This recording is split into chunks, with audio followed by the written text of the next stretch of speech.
What's going on, y'all? Welcome back to another episode of The Jump. We have a Big Ten preview, the final of the Power Four conferences. Happy to talk about this because this is the conference that's going for a run of champions, because we had Michigan, Ohio State. Now there's 3 teams, maybe 4, maybe 5, that are a legitimate title contender out of this conference this year, and save the best for last.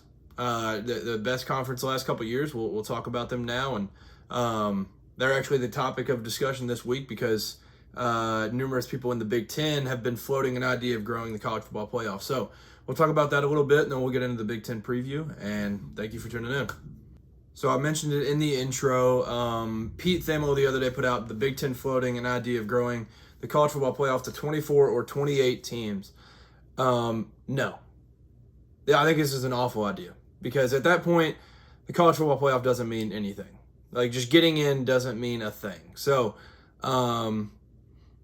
for Alabama missing the playoff, I'm trying to think of a world where we can compare these two. Alabama barely missed the playoff. They still have hope that Kalen DeBoer will turn it around this year. They'll get in the playoff and they'll be title contenders again. If an Alabama coach misses that playoff in year 1, they're getting fired immediately, and the state will hate them forever. Like, 24 and 28 teams is ridiculous. I think they should. I think there's a chance that 16 could be the perfect number. I think 12 is a great number. I think 16 might be the number. But anything past that just feels wrong. 24 or 28 teams. I just don't see any reason for that. Like, because it's similar to the expansion of the NCAA basketball tournament, where it's not even going to be in the fact of like, oh, there's going to be more like group of 5 teams. Like last year, you're talking like, all right, Boise State, Tulane can make it.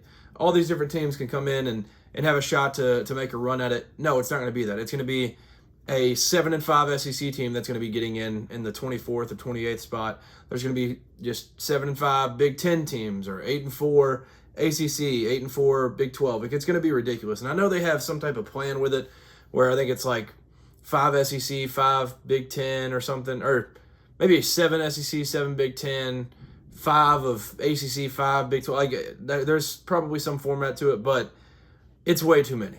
That is way too many teams. Keep it at 12 or 16, and do not go past that. There's no need for all that. So that just needs to be shut down immediately. I think it's a terrible idea, but that has been the topic of discussion this week, so I had to bring it up, had to talk about it. Comment what your all's thoughts are on that in the comments below.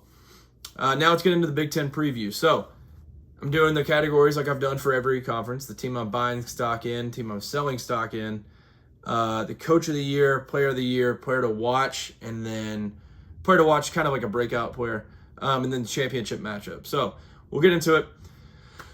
The team I'm buying stock in, this is a team that has kind of been the most consistent program outside of the top few, I'd say, in this conference. They've been New Year's Six bowls. They've been very good for years, but this year is a little bit different. I'm taking the Iowa Hawkeyes to buy stock in. So they go 8-4 last year, but that was a very disappointing 8-4. And if you talk to Iowa fans, they would like say that it was a very doable schedule. I almost picked them, or I may have picked them to make the playoff last year.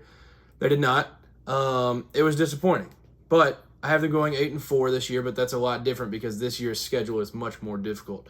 They have big games. They have at number 22 Iowa State. They play number 2 Penn State, number 7 Oregon, and then they play a lot of tough middle-of-the-pack teams. So this schedule's not easy, but there's one man that makes me change my mind a little bit. Mark Gronowski. I think he was officially named the starter this week, but he was going to be the starter nonetheless. South Dakota State transfer. He's going to be elite this year. 4-year starter, 2-time national champion, 49-6 record in FCS, over 10,000 career passing yards, 93 touchdowns, 1,800 rushing yards, 37 touchdowns rushing on the ground. This man is absolutely elite. Now, there was a meme like last week where they put out something of him like fumbling, and it became like a kind of a meme where it was like, oh, Iowa football is back. This is the Iowa offense that we know, all this stuff, but this man's going to be elite. I have no doubt in my mind. This guy is a winner at big-time level. Mark Gronowski is going to be amazing. The O-line is going to be awesome, as always. Obviously, losing Caleb Johnson hurts, but I think this offense is going to be as good or better than last year, which obviously they had some good offensive games last year, but I like the Iowa Hawkeyes. This is a team that I could definitely see in the college football playoff if they steal a couple of those. Like, I have them 8-4, but if they can get to 10-2, there's no reason they shouldn't be in the college football playoff. The team I'm selling stock in, Illinois. They go 10-2 last year. I have them 9-3 this year. Now, 9-3 is disappointing, and I'm selling stock in them because of what the expectations are. They're the 12th team in the country. 12th team in the AP poll, which I think is nonsense.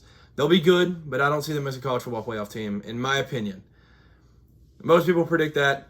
I'm just not a big fan of it. I've heard a lot of people say that they'll be 6-0 when they play Ohio State.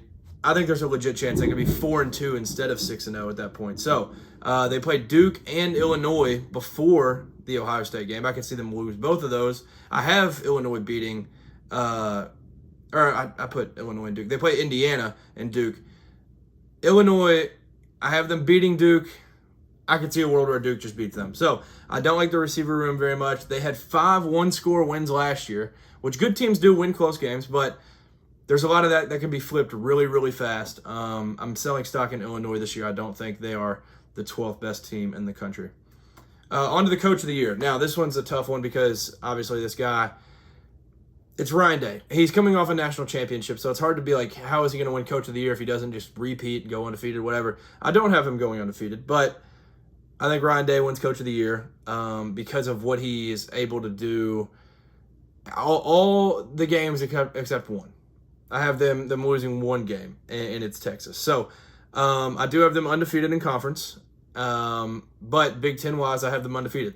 So the player of the year goes against that, Drew Allar. So I have them going 11-1 with the one loss at Ohio State.